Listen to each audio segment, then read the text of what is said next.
Another day, another first for the channel, and another single cask exclusive. I am genuinely very excited to have this brand on the show, simply because I want to see what all the excitement is about. Now, we've never had them here before. Triple cask finishing going on today, and I won't ruin what that is. You're gonna have to stay tuned and see what the crack is. Let's drink some whiskey in 3, 2, 1.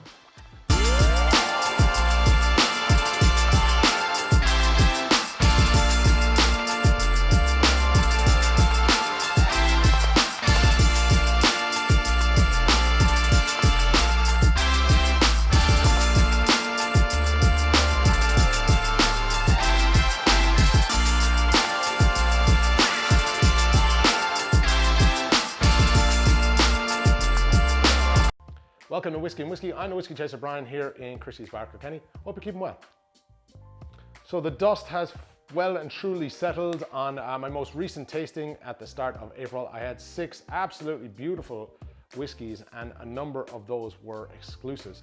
There was such a good response from this whiskey, I wanted to put it on the channel.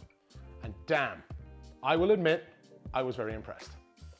This, ladies and gentlemen, is the latest release from Athru Whisky, a triple distilled single malt bottled exclusively for Thomas Connollys pub in Sligo. I myself did take a trip up to Sligo recently, which is where I came across this bottle. Actually, it wasn't this bottle, it was another much smaller single cask the pub did through Athru.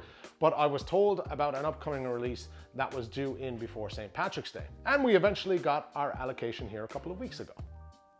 And a very big shout out to Paul and all the lads up and Bob and Thomas Connollys for the lovely sample that was sent down to me. Thank you very much. Firstly, let's get the background done. Athru is a brand under Lochgill Distillery, which is located literally a stone's throw from Sligo town and was founded in 2014 by a bunch of entrepreneurial friends. Distilling commenced in their absolutely massive distillery in 2019. So while they are waiting to come of age of their stock, they have, of course, had to source some of their stock. More on that in a minute. So the distillery itself is on the grounds of Hazelwood Estate. I haven't been there myself, but there is this massive factory sitting next to the estate that started out life as a silk processing plant. Then in the 80s went on to producing 40% of the world's VHS tapes. And now the lads have built a purpose-built distillery with enough storage to house up to 160,000 casks. Just to give you an idea of how big this facility is, it's 6 acres under roof, and at one stage housed over 900 workers and is roughly a half a kilometer long. That's half a click to the Americans. The distillery certainly won't have to worry about expansion if they ever decide to do so. Now, back to Sligo town and the pub Thomas Connollys itself, boasting that there's been a premises on site since the 1780s, and then in the 1860s was licensed as a pub by a Mr. Hennigan, if my memory does serve me correctly. And shortly thereafter, Thomas Connolly bought the pub himself. He was once the Lord Mayor of Sligo town. Not much has changed in the pub down through the generations, apart from a wall that was knocked back in the early days, as there used to be a shop on site that sold teas, sugars, and bottled John Jameson's 7-year-old Irish whiskey. Now, the interesting thing about the pub is that it boasts not 1, but 2 entrances. And depending on the classes of the clientele entering, some would only use one entrance or the other, and would only rub shoulders with each other while using the toilets located in the middle of the pub. Now, the minute you walk into the pub, you're transported back in time. From the Kilkenny flagstone floors to the nooks and the snugs, I mean, it does really scream traditional pub. And on the menu is good beer, good stout, good whiskey, good music, and good crack. Since taking over from its previous owners in 2015, Paul O'Donnell have increased their whiskey collection from 3 standard whiskies at the time to over 200 now, including 2 of their very own single casks. I was up there recently. Like I said, it's a cool pub, great porter, great crack, plenty of live music and sport, and of course whiskey and locally sourced IPAs. If you're ever there, tell them the Whiskey Chaser sent you. Right, so on to the juice. This is a 6-year-old, right, triple distilled single malt that has been sourced fairly locally, I might add, keeping the whole local economy engaged. I was informed that this was sourced from the Shed Distillery, which is a short drive away in County Leitrim. The Shed is PJ Rigney, and they distill Drumshanbo as well as gunpowder, Irish gin, and even distill their own vodka. They themselves have been distilling since 2014. Now, as you might imagine, this isn't an incredibly old statement whiskey. We are looking at a 6-year-old whiskey that's been matured for 4 years in American bourbon, then 2 years in Oloroso, and finally 3 months in local brewery, the White Hag Imperial Stout casks. So a triple cask finished whiskey here. And the reason Thomas Connollys wanted some interaction between a stout cask is that the pub is kind of renowned for serious pints of stout. I guess you can enjoy this whiskey as part of a Boilermaker if you really wanted to. I myself personally absolutely love Boilermakers, so I'm game to try this with a stout very soon.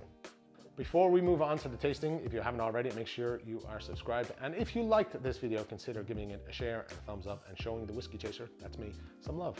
Sound. Let's get it into the glass and let it breathe. We pour. For the sake of me repeating myself, this whiskey is a 47% ABV triple distilled single malt, 340 bottles, 4 years in bourbon, 2 in Oloroso, 3 months in Imperial Stout. Let's get it on the nose. Let's have a go. Excitement, yes. Thirsty, absolutely.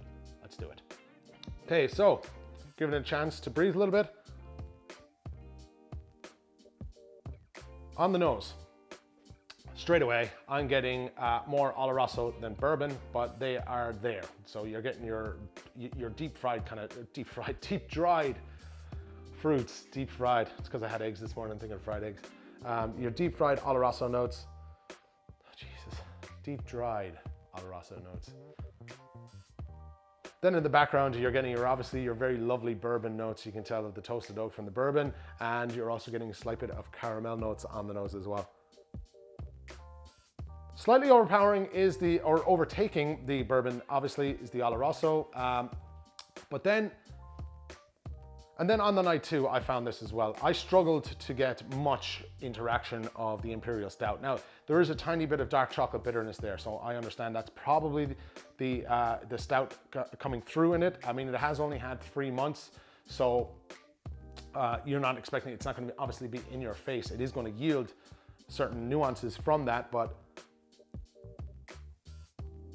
maybe a little bit of coffee note in there as well, but certainly more of the Oloroso coming through, intertwining with the bourbon, and then that kind of top layer of dark chocolate bitterness. Very, very, very subtle. What I'm not getting, a tremendous amount of spice and youth for a 6-year-old. Very important. And I'm not getting forward malty notes that you expect to get from a youthful single malt either. Just keep that in mind. Yes. I want to even say a little bit of Demerara sugar or kind of burnt brown sugar or something like along those lines.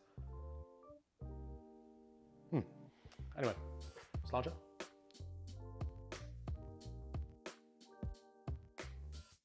Wow. Huge interaction from the Oloroso. Raisins, dates, spice coming through. Did I say this was 47% ABV?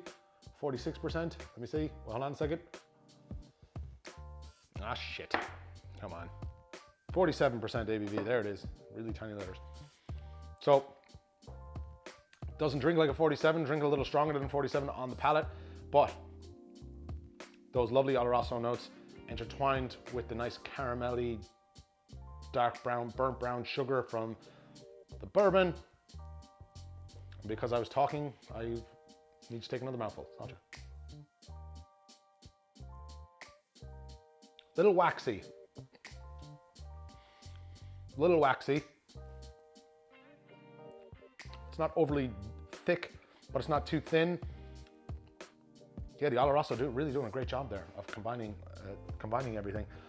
Little touch of bitterness on there from the chocolate, but that's only at the very end. On the finished end, very warming. Toasted oak notes or roasted oak notes, whatever you want to kind of familiarize or think that way. sweetness from the Oloroso, familiarness from the bourbon, intertwining. You would not think that's a 6-year-old whiskey. No way. And you know what? I'm just going to save it for now, but you'll get my thoughts in a second as I finish this. In my honest opinion, this all works very nicely together. And I do like the spirit. I like the combination of the casks used.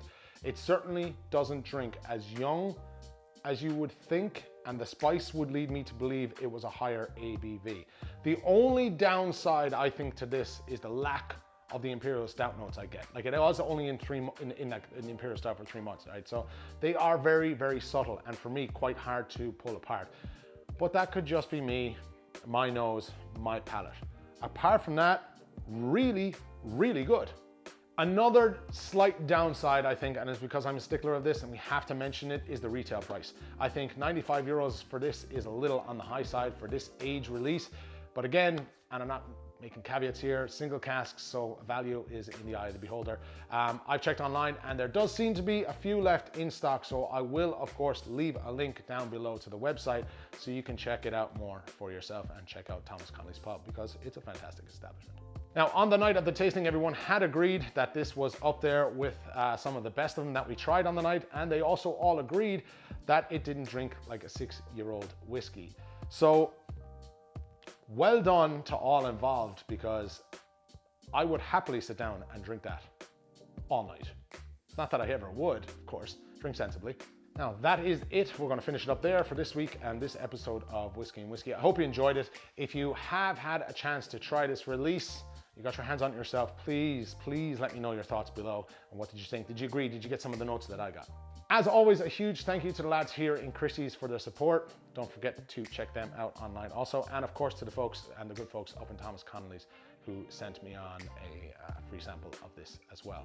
And don't forget, if you're ever down this way for a dram, call into Christy's and check me out or give me a shout.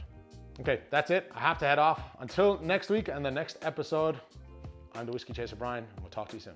Sláinte.